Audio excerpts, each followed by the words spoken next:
जय हिंद, जय शिक्षक साथियों। Welcome back to my channel. अभी 15 अक्टूबर से निष्ठा 3.0 FLN के कोर्सेज शुरू हो चुके हैं, जिसमें मॉड्यूल 1 के क्वेश्चन आंसर्स मैं आपको दे चुकी हूँ वीडियो के माध्यम से। अब मैं मॉड्यूल 2 योग्यता आधारित शिक्षा, उस पर जो क्वेश्चंस हैं वो आपके लिए लाई हूँ और आपके साथ साझा कर रही हूँ। चलिए देख लेते हैं वो सारे क्वेश्चन और उनके आंसर, जिसमें सबसे पहले है दक्षता मॉडल में शिक्षण की विद्यार्थी के डैश से मिलान करने के लिए योजना बनाई जाती है। ऑप्शन है विकासात्मक तैयारी, आयु, कौशली और कक्षा। तो इसका सही उत्तर है विकासात्मक तैयारी। दूसरा प्रश्न है गैर प्रतिक्रियात्मक शिक्षण पर ध्यान केंद्रित करता है। किस पर ध्यान केंद्रित करता है? बच्चे की आयु पर, बच्चे के सीखने को सुनिश्चित किए बिना पाठ्यक्रम पूरा करने पर, बच्चों के सीखने के स्तर, बच्चे की कक्षा आदि। तो देख लेते हैं इसका उत्तर। बच्चों के सीखने की सुनिश्चित किए बिना पाठ्यक्रम पूरा करने पर यह ध्यान केंद्रित करता है। नेक्स्ट है शिक्षा का अधिकार अधिनियम 2009 के नियम 23(2) का संशोधन चिन्हित करता है कि कक्षा 3 और 5 में सार्वजनिक परीक्षा होनी चाहिए, नो डिटेंशन पॉलिसी लागू की जानी चाहिए, यदि बच्चा परीक्षा में अनुत्तीर्ण होता है तो उसे उसी कक्षा में रोका जा सकता है, और चौथा सभी राज्यों को कक्षावार विषयवार सीखने के प्रतिफल तैयार करने चाहिए। तो इसका सही उत्तर है सभी राज्यों को कक्षावार विषयवार सीखने के प्रतिफल तैयार करने चाहिए। आगे बढ़ते हैं। बच्चों का अच्छा स्वास्थ्य और खुशहाली बनाना इस बात पर केंद्रित नहीं करता। पहला सामाजिक भावात्मक विकास, दूसरा शारीरिक और गत्यात्मक विकास, तीसरा भाषा और साक्षरता और चौथा स्वास्थ्य, स्वच्छता और सुरक्षा। तो इसके लिए सही उत्तर होगा भाषा और साक्षरता। आगे बढ़ेंगे। FLN फ्रेमवर्क में सीखने के प्रतिफल व्यवस्थित हैं पदानुक्रमित, बेतरतीब, सर्पिलाकार या आभासी रूप में। तो इसका सही उत्तर देख लेते हैं। सही उत्तर है सर्पिलाकार। आगे बढ़ेंगे। भोजन में पोषक तत्व विटामिन ए, आयोडीन, आयरन और जिंक प्रदान करते हैं। सूक्ष्म पोषक तत्व, स्थूल पोषक तत्व, प्रतिरोधक क्षमता या संतुलित पोषण। तो इसका सही उत्तर है सूक्ष्म पोषक तत्व हैं, ये माइनर एलिमेंट्स हैं। आगे बढ़ेंगे। भोजन में प्रोटीन, फैट और कार्बोहाइड्रेट प्रदान करते हैं। स्थूल पोषक तत्व, प्रतिरोधक क्षमता, संतुलित पोषण या सूक्ष्म पोषक तत्व। तो इसका सही उत्तर होगा स्थूल पोषक तत्व। ये मैक्रोन्यूट्रिएंट्स हैं वो। विशिष्ट कथन जिसमें ठीक ठीक वर्णन किए गए हैं कि एक छात्र मापने योग्य तरीके से क्या करने योग्य होगा कहलाते हैं दक्षता, प्रवृत्ति, कौशल या सीखने के प्रतिफल। तो इसका सही उत्तर होगा सीखने के प्रतिफल। जिस शिक्षण में बच्चों के सीखने की आवश्यकताओं को पूर्ण नहीं किया जाता है और केवल पाठ्यक्रम को पूरा करने पर ध्यान केंद्रित किया जाता है, उसे कहा जाता है छात्र केंद्रित शिक्षण, प्रतिक्रियात्मक शिक्षण, गैर प्रतिक्रियात्मक शिक्षण या अनुकूली शिक्षण। तो इसका सही उत्तर है गैर प्रतिक्रियात्मक शिक्षण। बुनियादी साक्षरता और संख्या ज्ञान की रूपरेखा को विभाजित किया गया है 5 विकासात्मक लक्ष्यों में, 3 विकासात्मक लक्ष्यों में, 4 विकासात्मक लक्ष्यों में और 6 विकासात्मक लक्ष्यों में। तो इसका सही उत्तर है 3 विकासात्मक लक्ष्यों में। नेक्स्ट प्रश्न है एक स्वाभाविक शिक्षार्थी के रूप में बच्चे की ज्ञान सृजित करने की क्षमता को स्वीकार करना है प्रकृतिवादी पद्धति, रचनावादी पद्धति, व्यवहारवादी पद्धति या सहजन ज्ञानवादी पद्धति। तो इसका सही उत्तर है रचनावादी पद्धति। आगे बढ़ते हैं। नेक्स्ट प्रश्न है बच्चे बिना समझे सामान्य डिकोडिंग द्वारा यांत्रिक ढंग से पढ़ते सीखते हैं यदि उनका डैश सुनिश्चित ना हो। शब्द भंडार, अक्षर ज्ञान, मौखिक भाषा आधार या मुद्रण अवधारणा। तो इसका सही उत्तर क्या होगा? चलिए देख लेते हैं। इसका सही उत्तर है मौखिक भाषा आधार। नेक्स्ट प्रश्न है राष्ट्रीय शैक्षणिक अनुसंधान एवं प्रशिक्षण परिषद NCERT ने प्राथमिक स्तर में सीखने के प्रतिफल प्रत्येक कक्षा और विषय के लिए वर्ष डैश में विकसित किए 2020 में, 2019 में, 2009 में या 2017 में। तो चलिए इसका आंसर देख लेते हैं। इसका आंसर है 2017 में। अगला प्रश्न है विकासात्मक लक्ष्य 3 तथा कक्षा 3 में निम्नलिखित विषयों की ओर प्रगति करता है। हिंदी और हिंदी, गणित और पर्यावरण अध्ययन, खेल और क्रीड़ा, विज्ञान और सामाजिक विज्ञान। तो इसका सही उत्तर होगा गणित और पर्यावरण अध्ययन। आगे बढ़ते हैं। बच्चों को निःशुल्क और अनिवार्य शिक्षा का अधिकार। आरटीई एक्ट अधिनियम का उद्देश्य डैश आयु के बच्चों को निःशुल्क और अनिवार्य शिक्षा देना है। तो इसका उत्तर देख लेते हैं।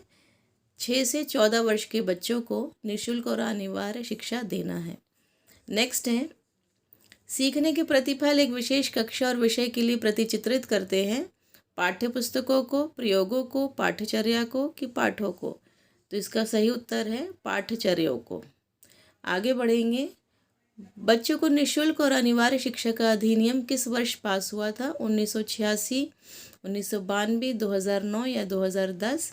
तो इसका सही उत्तर है 2009 में ये पास हुआ था। आगे बढ़ें।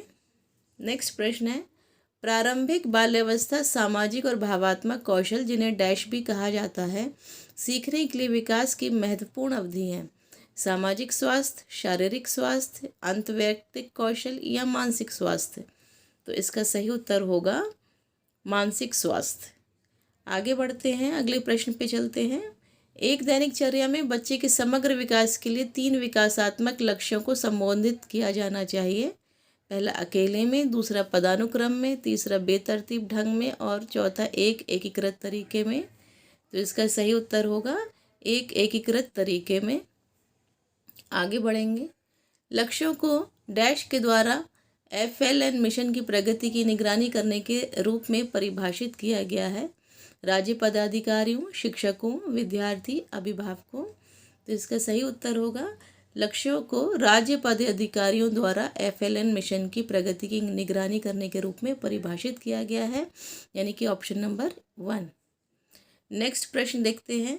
रचनावादी पद्धति में शिक्षक को किसके रूप में देखा जाता है? प्रशिक्षक, अवलोकनकर्ता, कार्यकर्ता या सुगमकर्ता? तो इसका सही उत्तर है सुगमकर्ता। आगे बढ़ेंगे। दक्षता आधारित शिक्षा प्रणाली में आकलन का प्रयोग होता है। विद्यार्थी और शिक्षकों के लिए मार्ग निर्देशन साधन के रूप में, विद्यार्थी को विजेता और हारने वाले के रूप में श्रेणीबद्ध करने के लिए, विद्यार्थी के कार्यों को क्रमबद्ध करने के लिए, विद्यार्थी को उत्तीर्ण अनुत्तीर्ण की श्रेणी में रखने के लिए? तो इसका सही उत्तर होगा विद्यार्थी और शिक्षकों के लिए मार्ग निर्देशन साधन के रूप में। आगे बढ़ते हैं। दक्षता आधारित शिक्षा इस विचार पर आधारित है कि शिक्षार्थियों को अवधारणाओं और सिद्धांतों की गहरी समझ विकसित करने योग्य हो जाना चाहिए, ताकि वे परीक्षा में अच्छे अंक प्राप्त करें, वे व्यवहारिक ज्ञान प्राप्त करें, वे ज्ञान को वास्तविक जीवन की स्थितियों में हस्तांतरित प्रयोग कर सकें, वे सैद्धांतिक ज्ञान प्राप्त करें। तो इसका सही उत्तर होगा विज्ञान को वास्तविक जीवन की परिस्थितियों में हस्तांतरित या प्रयोग कर सकें। अगला प्रश्न है, गतिविधियां जैसे काटना, फाड़ना, चिपकाना, मोती पिरोना, पहेलियां जोड़ना, गीली मिट्टी, क्ले, बालू, पानी आदि से खेलने से होता है संतुलन, स्थिरता, सूक्ष्म मांसपेशियों का विकास या बड़ी मांसपेशियों का विकास? तो इसका सही उत्तर है सूक्ष्म मांसपेशियों का विकास। गतिविधियां जिनमें भागना, दौड़ना, कूदना, संतुलन बनाना, साइकिल चलाना शामिल है, उसके लिए प्रदान की जानी चाहिए आँख हाथ के समन्वयन, स्थिरता, बड़ी स्थूल मांसपेशियों के विकास या सूक्ष्म मांसपेशियों के विकास? तो इसका सही उत्तर है बड़ी स्थूल मांसपेशियों के विकास के लिए प्रदान की जानी चाहिए। आगे बढ़ेंगे। प्रत्येक दक्षता को एक नंबर, एक कोड दिए गए हैं। सरल पहचान करना और संदर्भ। दूसरा ऑप्शन सीखने के प्रतिफलों को क्षैतिज ढंग से व्यवस्थित करने। तीसरा सीखने के प्रतिफलों को पदानुक्रमित करने। चौथा सीखने के प्रतिफलों को व्यवस्थित ढंग से क्रम में लगाने के लिए। तो इसका सही उत्तर है सरल पहचान करना और संदर्भ के लिए कोड दिया जाता है। आगे बढ़ेंगे। दक्षता आधारित शिक्षा में आदर्श आकलन किया जाता है पूरा वर्ष, अर्धवार्षिक, त्रैमासिक या वार्षिक? तो इसका सही उत्तर होगा पूरा वर्ष आकलन किया जाता है। आगे बढ़े। नेक्स्ट प्रश्न पे, कौन सा दक्षता आधारित शिक्षा का प्रतिफल नहीं है? अबोध्यता का भार कम हो जाता है, विद्यार्थी की रटने की प्रवृत्ति पर निर्भरता कम हो जाती है, छात्र वार्षिक परीक्षा में उच्च अंक प्राप्त करते हैं, छात्र अपने ज्ञान का प्रयोग जीवन की वास्तविक स्थितियों में करते हैं? तो इसका सही उत्तर हो जाएगा छात्र वार्षिक परीक्षा में उच्च अंक प्राप्त करते हैं। नेक्स्ट प्रश्न है, जिस शिक्षण में बच्चों के सीखने की आवश्यकताओं को पूरा नहीं किया जाता, केवल पाठ्यक्रम को पूरा करने पर जोर दिया जाता है, उसे कहा जाता है प्रतिक्रियात्मक शिक्षण, छात्र केंद्रित शिक्षण, अनुकूलन शिक्षण या गैर प्रतिक्रियात्मक शिक्षण? तो ये तो इसका सही उत्तर है गैर प्रतिक्रियात्मक शिक्षण। अगला प्रश्न है, बच्चों के सीखने की प्रगति का आकलन करने के लिए शिक्षकों और हितधारकों के मार्गनिर्देशक बिंदु निम्न है। कौशल, प्रवृत्ति, सीखने के प्रतिफल और दक्षता। तो इसका सही उत्तर होगा सीखने के प्रतिफल। अगला प्रश्न है, संदर्भ के उपयुक्त ज्ञान, कौशलों और प्रवृत्तियों के मेल को इस रूप में परिभाषित करते हैं। प्रवृत्ति, दक्षता, कौशल, सीखने के प्रतिफल। तो इसका सही उत्तर है दक्षता। नेक्स्ट है, FLN का तीसरा वर्ष इस नाम से जाना जाता है। स्कूल तत्परता कार्यक्रम, किंडरगार्टन, बाल वाटिका या प्री स्कूल 3। तो इसका सही उत्तर है बाल वाटिका। आगे बढ़ेंगे, प्रतिफल आधारित पद्धति प्रदान नहीं करती है बेहतर गुणवत्तापूर्ण शिक्षण, उन्नत और सक्रिय सीखने की प्रक्रियाएं, उत्तीर्ण या अनुत्तीर्ण के रूप में आकलन, एक सामान्य संदर्भ बिंदु। तो इसका सही उत्तर है उत्तीर्ण या अनुत्तीर्ण के रूप में आकलन। नेक्स्ट देखेंगे, सीखने के प्रतिफलों को होना चाहिए पाठ्य पुस्तक पर आधारित, जातिगत, वैज्ञानिक, अवलोकन करने और मापने योग्य। तो इसका सही उत्तर है अवलोकन करने और मापने योग्य। अगला प्रश्न है, कौन सा लक्ष्य FLN का नहीं है? बच्चे खेलों में भाग लेते हैं, बच्चे प्रभावशाली संप्रेषक बनते हैं, बच्चे सीखने के प्रति उत्साह प्रदर्शित करते हैं और अपने आसपास के परिवेश से जुड़ते हैं, बच्चों का अच्छा स्वास्थ्य और खुशहाली बनाए रखना। तो इसका सही उत्तर है बच्चे खेलों में भाग लेते हैं। आगे बढ़ेंगे, डैश के अंत तक बच्चे सीखने के ऐसे तरीकों के आदी हो जाते हैं जो जीवन पर्यंत चलता है। कक्षा 5, कक्षा 3, कक्षा 8 या कक्षा 4। तो इसका सही उत्तर है कक्षा 3। नेक्स्ट देख लेते हैं, भावनाओं को अभिव्यक्ति और प्रबंधन तथा सकारात्मक और उपयोगी संबंध स्थापित करने की योग्यता और परिवेश को खोजने और संलग्न होने की योग्यता एक हिस्सा है सामाजिक भावात्मक विकास, सौंदर्य अनुभूति विकास का, शारीरिक और गत्यात्मक विकास का, भाषा और साक्षरता विकास का। तो इसका सही उत्तर है सामाजिक भावात्मक विकास। नेक्स्ट देखते हैं, पोषण देखभाल का घटक नहीं है, सुरक्षा और बचाव, स्वायत्तता, जिम्मेदार देखभाल और प्रारंभिक शिक्षा के अवसर, अच्छा स्वास्थ्य और पर्याप्त पोषण। तो इसका सही उत्तर है स्वायत्तता। अगला देख लेते हैं, संज्ञानात्मक तत्वों, आधारभूत पहलुओं और अंतर्वैयक्तिक गुणों के कुल योग को कहते हैं।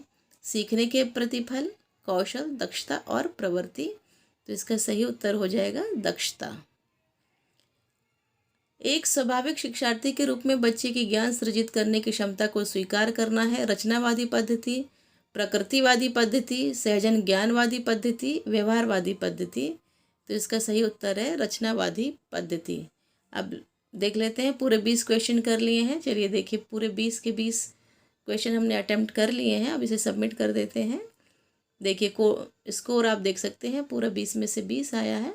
आप रीडू कर सकते हैं, लेकिन आपको 3 ही मौके मिलेंगे, इसलिए वीडियो की हेल्प ज़रूर लीजिएगा ताकि आपके अंक 70% से ऊपर आएँ और आपका सर्टिफिकेट आपको प्राप्त हो पाए। चलिए फिर मिलते हैं नेक्स्ट वीडियो में, तब तक के लिए थैंक्स फॉर वॉचिंग।